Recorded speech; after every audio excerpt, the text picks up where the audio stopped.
Dear viewers, I am honored to present you the results of my research paper Слуцкие as a Belarusian contribution to the world cultural heritage. Belarus is a modern European state with glorious past and remarkable achievements in science, technology, and surely art. The world-famous Слуцкие are among these wonderful achievements. The concept of Слуцк belt occupies a noticeable place among such well-known phenomena of decorative and applied art as Vologda lace, Damascus blade, Utrecht velvet, Meissen porcelain, Bohemian crystal, being synonyms of the originality and the highest craftsmanship. My research is dedicated to the issues of the origin, creation, classification, and typology of the Слуцкие as well as their revival in modern period. These were the goals of my study. The topic of this research becomes relevant and acute first of all due to the celebration of the Year of Homeland in Belarus as it cultivates our national pride and identity, and secondly, Слуцкие promote and foster patriotism and love to our homeland by underlining the uniqueness and originality of Belarusian culture, the distinctiveness of our history. Finally, Belarus widely presents itself as a true European country, closely connected with Europe not only geographically, but socially, culturally, and technologically. Слуцкие are the evidence of our common European past and future. I put 3 questions for my research.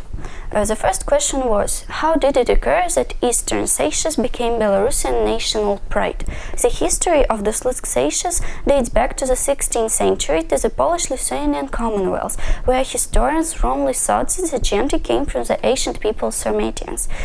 Since Sarmatians were from the east, the Слуцкие soon gained a great popularity among the gentry. This belt, as a part of the so-called Sarmatian costume, was a symbol of belonging to the elite, wealth, and power of its owner. Thus, it was the error of historians that caused the appearance of the phenomenon of the Слуцкие. The history of Слуцк manufactory began in the 1730s with workshops founded by Jeronim, Flore, and Radziwill.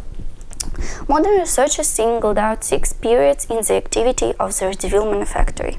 Maxim Bogdanovich, a famous Belarusian poet, lyrically described the work of weavers in one of his most known poems.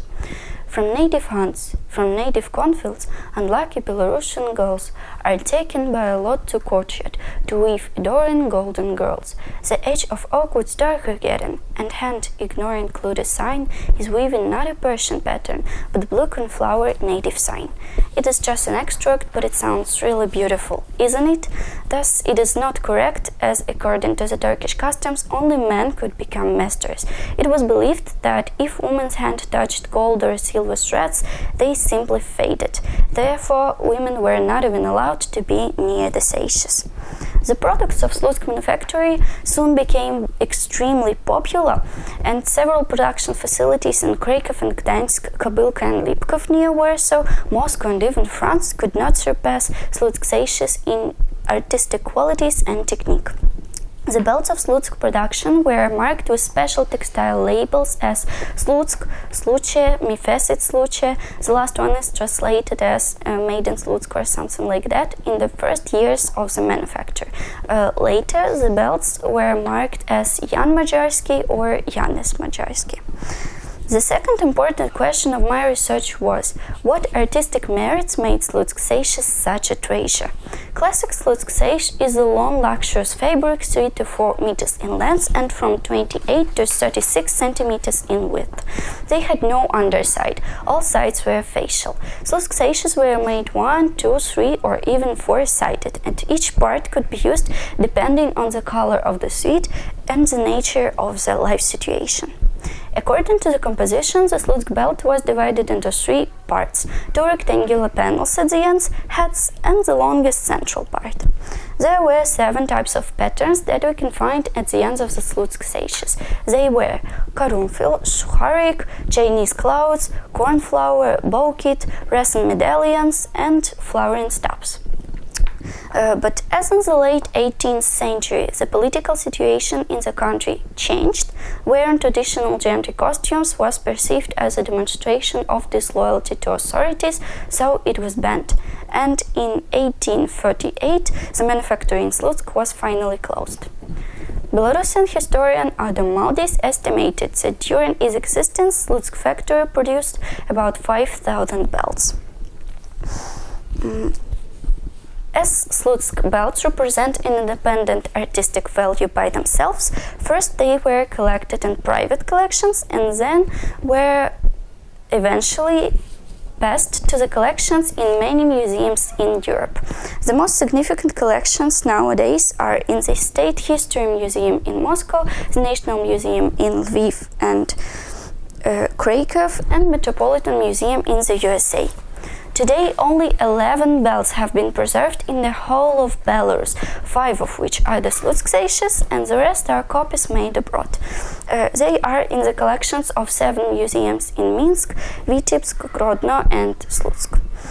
The third question of my study is, how do we preserve our priceless traditions nowadays? Under the initiative of the President of the Republic of Belarus, Lukashenko Alexander Grigorievich, a state program for the revival of the Slutskie's was worked out since 2012. As a result of the implementation of this program, new Slutskie's appeared. The modern Slutskie's preserve their own unique ancient manufacturing secrets due to the only one of its kind loom 6 meters high and 8 meters wide. The unique machine produces a wide assortment of the Slutskie's and exquisite souvenirs for the state gift fund.